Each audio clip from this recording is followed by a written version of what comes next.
दा बर' माहारियारि फरायसा आफादा दिनै गोबां जेंनाखौ लानानै जोङो नैबे सान्थि गोजोन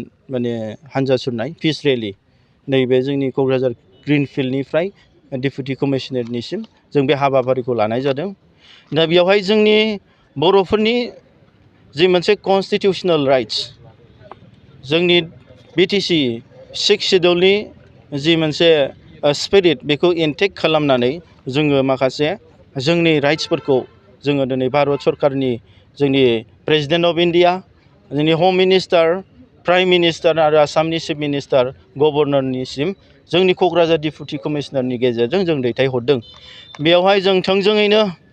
दे जोंनि मोनसे रिजार्भेशन्स पलिसिस बेखौहाय जोङो दिनै भारत सरकारनो जों दैथायहरदों। जेरै जोंहा दिनै बिटिआर सुक्ति जानायनि उनाव दिनै बोसोरथाम जाबाय जोंनि बिटिसि 6 शेड्युल ओनसोलाव खुनु एनि गभर्नमेन्ट दिनै रिक्रुइटमेन्ट जाफेराखै। दिनै गोबां बर' लाइमोनफ्रा गोरोंनिफ्राय गोरों बोसोरफ्रामबो ओंखारो। बेयावहाय दिनै जों बेखौनो जोङो भारत सरकार आरो आसाम सरकारखौ जोङो दिनै बे आर'जलाइनि गेजेरजोंनो जोङो प्रेसार खालामहरदों जाहाथे थाबैनो जोंनि जि मोनसे थांनाय समावहाय सेन्ट्रेल सिलेक्शन बर्ड दं जाय बियो डिफां जानानै दङ।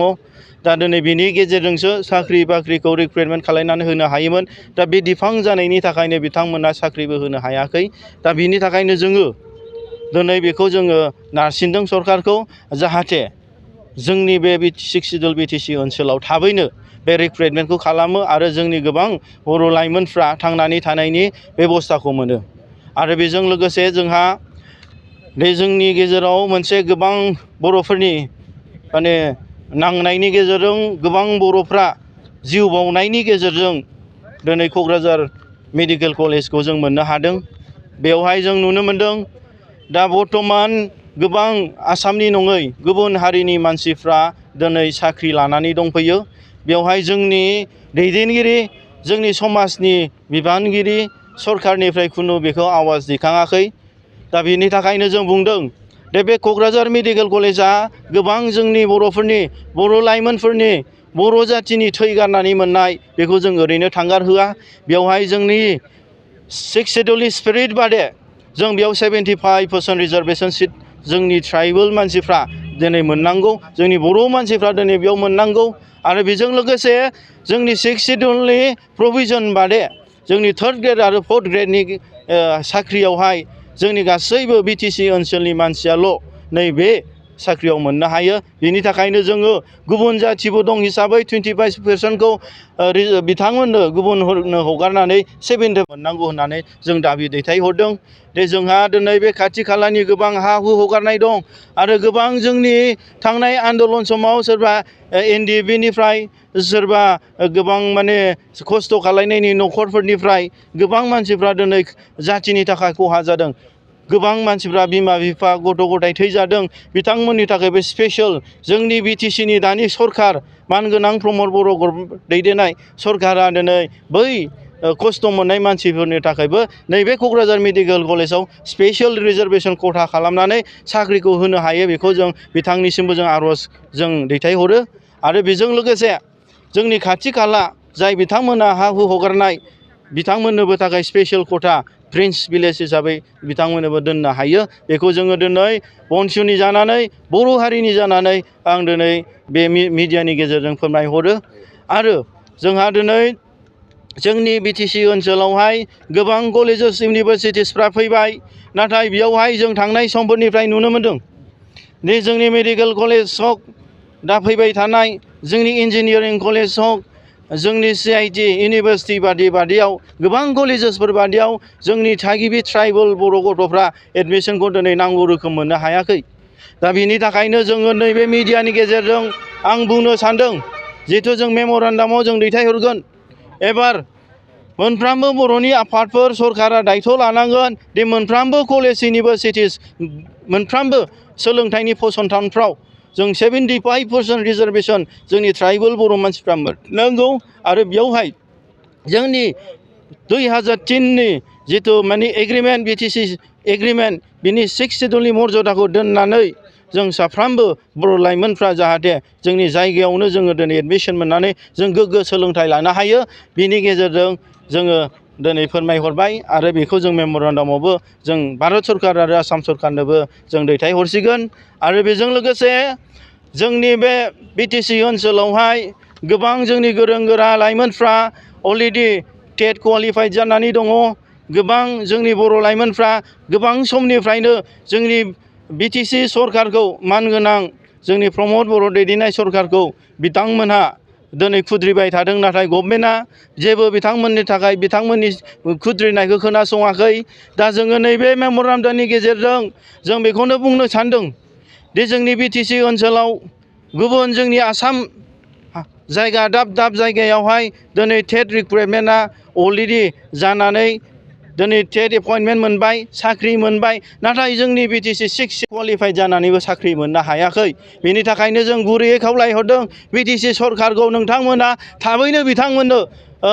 एपइन्टमेन्टखौ होनांगौ आरो बिथांमोननि थांनानै थानायनि बेबस्थाखौ गोख्रोङै बानायनानै होनांगौ होननानै जों गुरैयैनो बनसुनि जानानै रायजोनि जानानै आं खावलायहरबाय आरो बेजों लोगोसे जोंहा दिनै मोनफ्रोमबो जोंनि बिटिसि 6 सिडुलनि मर्यादा बादे जोंनि बिटिसि ओनसोलावहाय बेसेबां जब्स बेसेबां साख्रिनि सार्कुलार ओंखारो एपइन्टमेन्ट ओंखारो बेयावहाय साफ्रोमबो जोंनि लाइमोनफ्रा जोंनि आइजोफ्रा जोंनि बिटिसिनि जितु 6 सिडुलनि मर्यादा बादे बाय किपिं इनटेक्ट द स्पिरिट अफ 6 सिडुल जों 75% रिजार्भेसन सिट मोननांगौ आरो बेखौ जोंनि सरकारा बिटिसि सरकारा गोख्रों भाबै नोजोर होनांगोन आसाम सरकारा गोख्रों भाबै नोजोर होनांगोन जों बिनि गेजेरजों जों फोरमायहरबाय आरो बेजों लोगोसे जोंनि बिटिसि ओनसोलावहाय जे सान्थि सुक्ति जानायनि उनाव बिटिआर गोरोबथानि उनाव दिनै जों सान्थि फैगोन साननानै जों मोनसे आसा आरो भरसा खालामदोंमोन नाथाय जों दिनै नुनो मोनदों बे सान्थि सुक्ति जानायनि उननिफ्रायनो गोबां जोंनि बर' लाइमोनफ्रा सोरबा सिखावनि नामाव सोरबा नंखाय ड्राग्सनि नामाव सोरबा माबानि नामाव दिनै बिथांमोना हमै गावथार जानायखौ जों नुनो मोनदों इट इज भेरि आनफर्चुनेट जों बेखौ जों मालाबाबो गनायनानै लानो हायाखै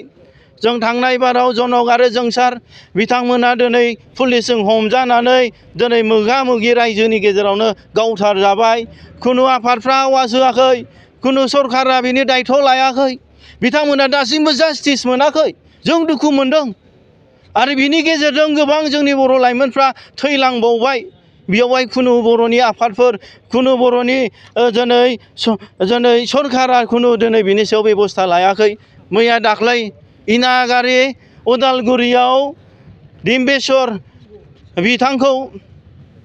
दिनै नंखाय दाय साजायनानै थैखानाय मानसिखौनो बिथांमोना लाबोनानै गावथारफैबावनाय जोंनि रायजोनि गेजेराव देखायबाय आरो बिथांखौ दिनै गावथारखांनायनि उनाव बिनि सिनायथिखौबो दिनै मिथिनो हायासै जोंनि आसाम पुलिसा बे दिनै बियो बिराद सिन्था खालामनांगौ खोथा दं आरो दिनै सोरबा न'खरनो फबनो हैबाय बे न'खराबो दिनै गावनि आंगो गथ' होननानै दिनै बिथांमोनाबो फबबाय हिन्जावाबो सिनायासै दिनै बेफोर सोमोनांथाव जों सानदों बे इनाय भाबै बिथांमोनखौ बुथारग्रा सोरबा पुलिसानो जाथों सोरबा राजनितिक लिडारानो जाथों सोरबायानो जाथों खुनु जों आयेननि गेजेराव बनसुआ बेखौ ओरैनो जों थांगारहोआ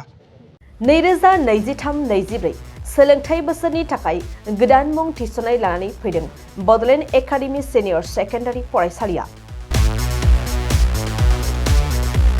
क'क्राझार जिल्लानि तिनिआलियाव थानाय बर' बिजोंनि बड'लेण्ड एकाडेमि सिनियर सेकेन्डारि फरायसालिया दायो केजिनिफ्राय 9 थाखोसिमनि गोदान मुं थिसननायखौ लागासिनो बड'लेण्ड एकाडेमि सिनियर सेकेन्डारि फरायसालियाव गुनगोनां सोलोंथाइ होनायजों लोगोसेयैनो नोंथांमोना बे फरायसालियाव थानाय जानायनि हस्टेल खाबुखौ मोननो हागोन बेजों लोगोसेयैनो बे फरायसालियाव एक्सट्रा टिउसन आरो इंलिश स्पिकिं कर्सखौबो फरायसाफोरनो होनाय जायो गोसो गोनां फरायसाफोरा मुं थिसननायखौ बाङाय बेसेनावनो मोननो हागोन बेनिखायनो बड'लेण्ड एकाडेमि सिनियर सेकेन्डारि फरायसालियाव फरायसा एबा नोंथांमोनहा मुं थिसननायनि बागै मिन्थिनोब्ला नैबे मबाइल नम्बर 9101488399 नङाब्ला थोंजों फरायसालियाव थांनानै खौरां लाहैनो हागोन।